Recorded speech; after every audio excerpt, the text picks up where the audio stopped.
This is the Talk Dairy Issues, and you're with me, Memory Banda. We are at Saluso Art Studios. Art has been used for ancient of days as a powerful tool to entertain, and at the same time it has been used to bring out different issues that affect our daily lives, and at the same time to make people aware of different issues that actually affect us every day. And when you look at art, it's not something that actually is just used for entertainment, but it is used as a social change tool.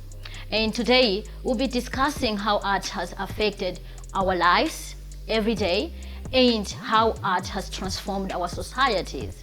And today I'm joined by Theresa Phondo, who is an entertainer.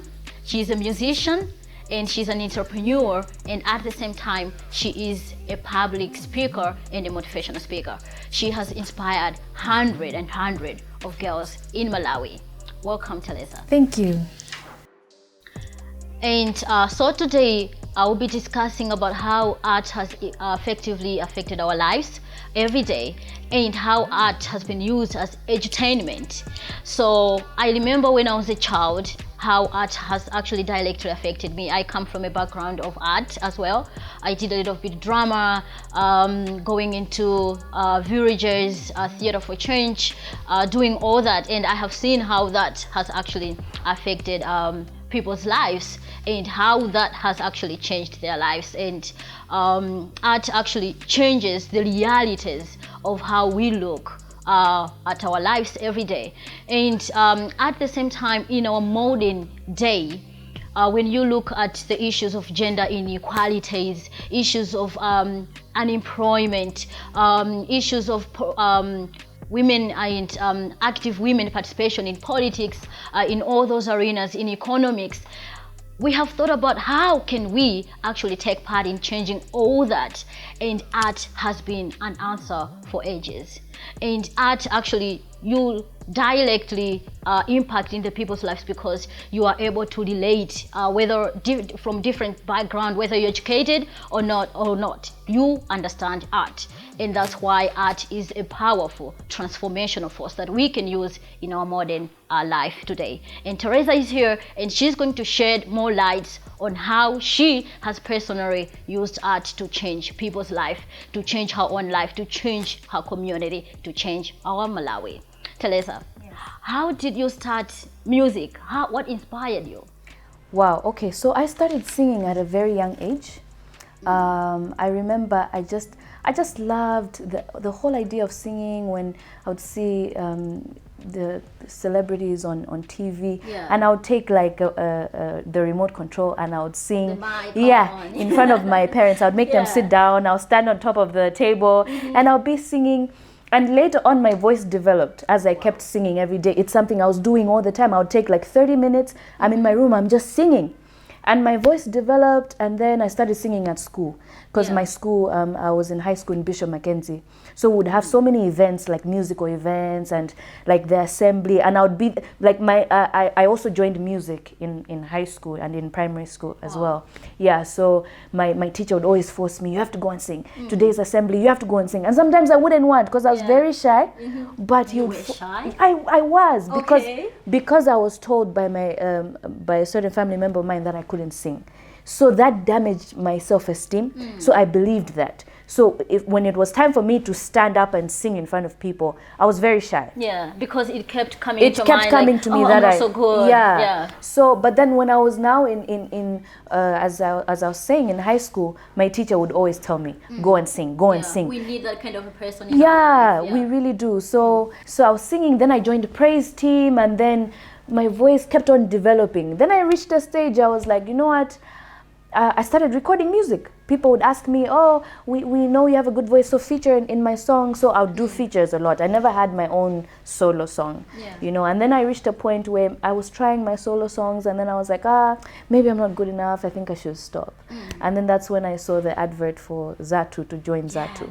And I was like, let me try this out. I wasn't going to do it, but I did. And then I got selected. And then now I was doing music as a career. Yeah.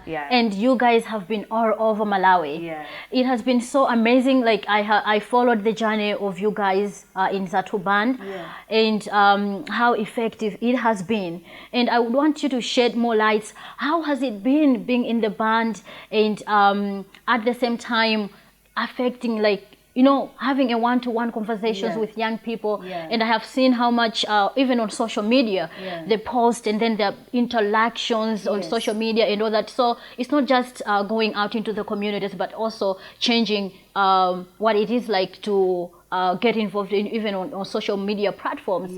How has it changed, you think, how has your involvement in music changed the lives of young people out there? Okay, first of all, I just want to say that I've just discovered that life is all about purpose, and I've discovered that I'm here for a reason, you know, and every talent that I have, it's in order for me to make my community better. It's in order for me to improve the lives of others around me, whether it's by encouraging them, whether it's being kind to them, whatever it is. So for me, it's been a blessing to be able to use my voice to share an important message. As you said, that art is a universal language. It breaks through all the cultures, and everyone is able to listen to what you're trying to say in the songs. So for me to be able to also share my personal life and what I've been through, and the things that I've learned, to put it in a song and to give it to young people and to see that it's making a change, it's really, it's an amazing feeling, because inspiration is not you're not there to inspire people just for them to be like, oh wow, this is what she does.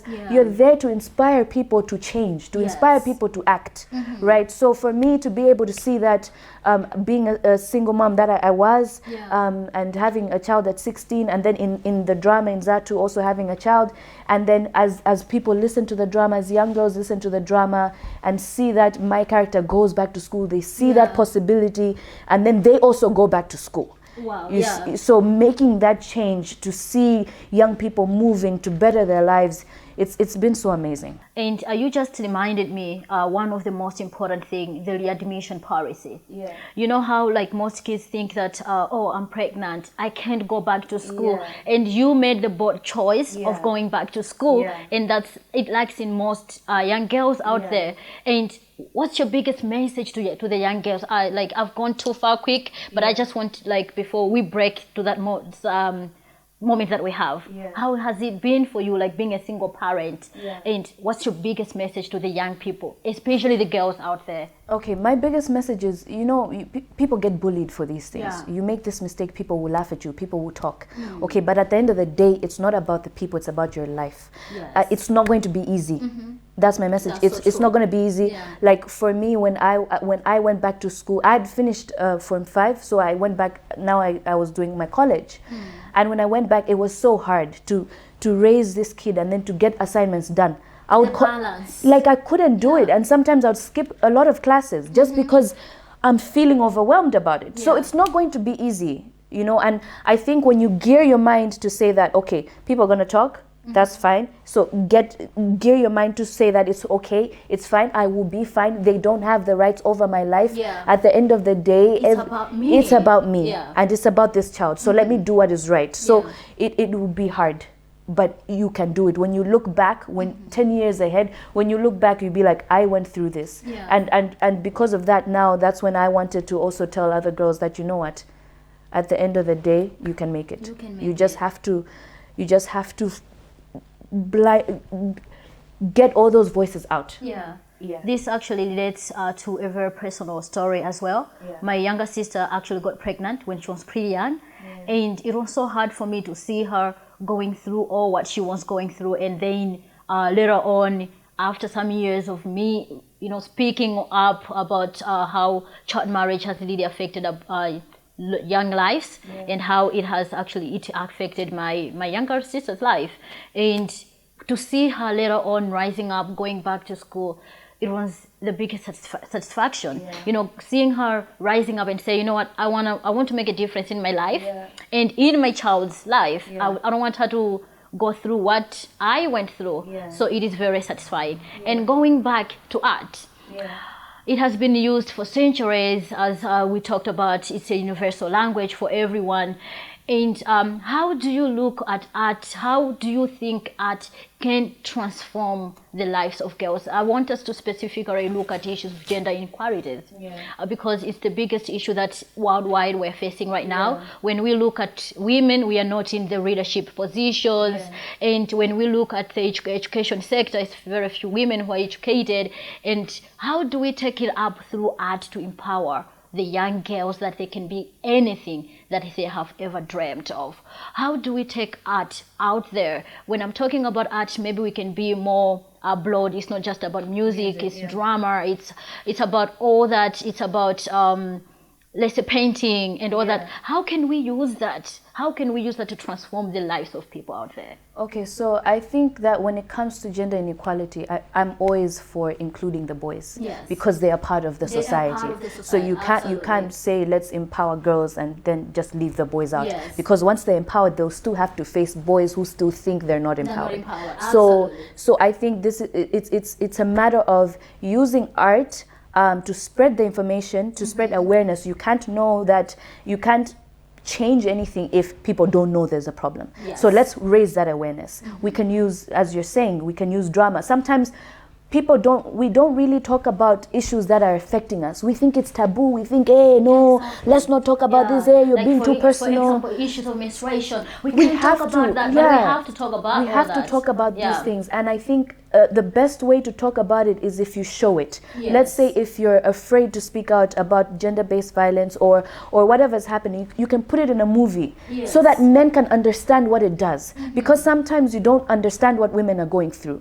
You just think they're angry, they're bitter, but women are going through these things. So if men can come to understand that, okay, look, at the end of the day, we are all valuable. We are human spirits. Okay, it's not, we are spirits, we're human before there's male, before there's female. So now what should we do? So get the men involved. The men should also speak, because if boys are looking up to a man, and if that man is trashing women, they will do the same. So let's get men to show these boys how important it is to value women. Because at the end of the day, it will benefit them. If I rise, it will benefit my husband, because we are one. Do you understand? So you bondelezeling the girl, it's going to affect you too. So I think that let's use music to raise the awareness. What are we going through? Now let's use music to target the young people. It's very hard to change a mind that is 40, 50. It's not impossible, but it's harder. Change has to begin young. Let's begin with these adolescents. Let's begin to tell them. With my son, we go to the kitchen together. We wash the dishes together. He loves it. He's like, Mom, when are we washing dishes? I'm like, okay.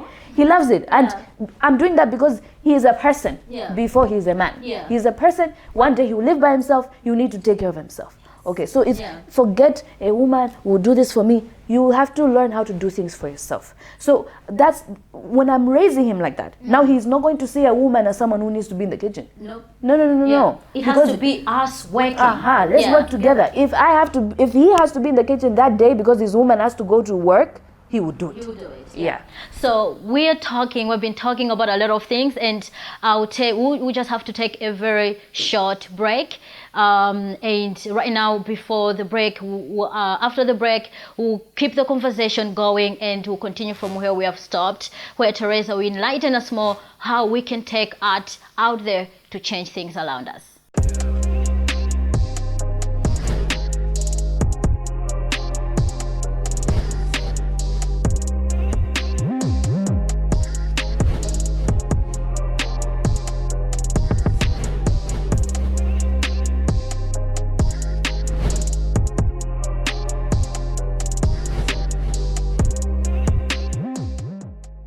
So let us continue from where we left. Theresa, I liked the way how you were explaining about how we can actually, in our homes, specifically, and let's say gender inequalities, you're teaching your child who is a male to be in the kitchen and all that. And how do you think that boys, we talked, how there is, with the Sustainable Development Goals, there is this question says, leave no one behind, meaning that we have to move together as males and females in this work to ensure that we reach gender equality. And gender equality is one thing that can actually make all of us realize that we're all humans after all, and at the same time we have rights. So how do you think that parents out there, they can ensure that, you know, boys and girls are growing up knowing that we are all equal? Yeah, I think it's important to have those conversations. You know, even with my son, I tell him all the time that when you find a girl is saying no, she doesn't want to play with you or she doesn't want anything, respect that. And even if it's another male, respect that. So teaching children to respect another human's decision, I think is very important to instill now. Sometimes we think the kids, they're too young, they're not going to understand. But they do. These kids, and especially these days, they're very, very smart. Like you find my son, he's very smart. So I take advantage of that and I sit him down. I talk to him. I give him examples, because at the end of the day, it's how are we raising these kids? If we don't talk to them, the world will teach them what to do. And we don't have good examples in the world. So we might as well sit these kids down, tell them. And you know, when your kids are growing, you can tell, Woody, this one has a gift of this one enjoys that, nurture that. You know, don't force your kid to do something just because it's manly, or your daughter to not do that, you know. So I think at the end of the day, just find out what does your child love doing, you know, and promote that and talk to them. Great. And you are an entrepreneur, which is a way to go thing in our current world, where now when you look at unemployment levels, they're so high in Malawi. And how do you look at it? I want you to take us through, like, you're a young woman, and a lot of young women, they're in abusive relationships. At the same time, when we look at the girls in the communities, they're not able to speak out because they are disadvantaged, because they don't have an income generating ability of like putting up money in the family, and they're being abused. How do you think, like, how has it been, like, being an entrepreneur changed your life? It's obviously given me financial independence. Not many people around me believed I could do it. You know. True. But I did it anyway, and that makes people to respect you. That makes people to actually start listening to you, especially when you're female. Because they're like, oh, okay, she's done that, so maybe she can talk sense, you know. So they give you that respect, and they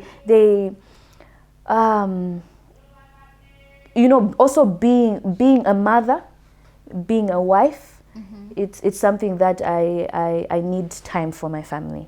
So being an entrepreneur, I can decide what time I do my work. I am free. You know, and you're not going to find me being you know, in offices when there's a glass ceiling that you need to overcome, or promotions that you're not getting but that you deserve. But now you're your own boss, and it just gives you that freedom. And it's very important as females to get that. And because when you get that, it's not only good for yourself, but it's also good for the economy. We're not having a lot of people dependent on those that are working, but you yourself, you're working. So I think it's very, very important, especially being in a it's also important being in a marriage where your partner is supportive of that, because you also don't want to be someone who you want to do business but your partner is not supporting you to do business. And as I said, that will help your entire home. So I think at the end of the day, it's just really helped in a lot of areas. How did you start? Because you know how, like, a lot of young people out there that want to be entrepreneurs and that want to do things on their own, they want to be independent and they don't know how. How did you start? Okay, so basically how I started was I was studying entrepreneurship, business management and entrepreneurship. And I just reached a stage in my life where I just wanted to make money, and I wanted to see how it would be like. So I was literally trying things out, and I knew that... I'm also thinking that also, I like the comment that you said you just wanted to try something out. And this also depends whether you do not do entrepreneurship or not, or you did. You can still be an entrepreneur. You can try it out. I started by I got chickens, red layers, so that I can be selling the eggs. Right? I didn't know where I would get them. I didn't know anything about. I didn't even know. Like, I didn't do my market research properly. But I was like, I'm going to get these chickens. Okay, so I managed to get. My friend was like, okay, there's some chickens from in Zomba. I couldn't find them anywhere here. That time they were nowhere to be found. Right? So I actually got the first batch from Zomba. number. So I think I got around 15, and then I added 85 more from here. But meaning that you start small. I started small, Yeah. and then I ended up figuring out where to get the rest from here. I actually had a dream about it. Like I had a dream that my aunt in Area 15, there's eggs there. So I asked her, she's like, yeah, I know someone right there. And I went there, and then he had like, yeah. So from the idea is just start. Yeah. Everything else will work out somehow. Work it out. So by the end of the day, you know that like you have to start an idea. You must have an idea, and from there everything will roll out. And as much as I remember that it being starting up a business, when you have an idea, don't ever undermine your idea. It's worth it trying. You know, it's worth it trying. People think like, oh, you know, I think my idea is so stupid, it can't work. But no, your idea could change something, and you're actually going to, you know, employ people, and you're actually contributing to low rates of unemployment. So you're actually helping the economy. You also have a YouTube channel, Theresa Talks. I love that. What is it all about? Can these guys get to know what it is about? So basically, I am a speaker, right? So I said, you know what if I'm not invited to speak? How can I still use what I'm good at to impact people? So I said, let me create my own channel. And I'll be sharing things that I've learned. I'll be sharing, because I also get messages from girls asking me certain things. How did you overcome this? Oh, I'm going through this. So I was like, okay, you know what? These are messages that I can actually share with a wider range of people. It will help so many people. So I said, okay, let me create something that I can be able to share these things, you know, to express my mind, to even have other guests on, and to talk about creative arts, to showcase some of my songs, and all these things, just different things, just to have my own channel where I can to be able to showcase everything else that I've done, and also to have other people to inspire others. So that's the whole idea. It's so amazing, and it's insane, because I remember I watched the first one and I'm like, all these views, like how is that? So art is really beautiful, and especially when you are able to connect art and the platforms like social media, because young people, that's where young people are. So it is amazing to see you doing all that, and people go on YouTube and go to Theresa Talks. Great. So I don't know if you have anything else to add, because we're about to wind up the conversation. Do I have anything else to add? I feel like I talk so much, so I feel like I've said what was on my chest. Great. But yeah, art is a very, very powerful tool. It is. To really, I've seen it work in Zatu. I've seen, if you want to change the behavior, you know, amongst a group of people, it takes time. But art, because you're spreading that message, and as you repeat those songs, as the messages sink in, it affects you. And you've seen already that there's this whole movement of people changing, of girls doing what they've always wanted to do, of this, you know, fighting for gender equality. It has started. So we continue. We continue to push. Let's still use the paintings. Let's still use music, drama, whatever we can, and to be able to let the young people use those gifts. Because sometimes, you know, when you tell your mom, I want to be a musician, I want you to be a doctor. I want you to be a lawyer. You know, but I want to sing. You know, people don't take it seriously, but it's actually, you know, to have that talent, to be able to change lives, to reach some people's emotions. That's where you can change them. Absolutely. And that's it, guys. And art, as we have already explained to you, it is important actually to change a lot of people's lives, and it has changed my life, and it has changed her life as well, because we come from art background, and we're still pushing. And believe me, art is the biggest revolution that actually can be used to change things around us. And at the same time, I want you guys to keep this conversation going by going on our Facebook pages, comment, put up what you're thinking about all this, and how we can actually change things around us, and keep the life and keep safe. Everyone out there, keep going. See you until next time.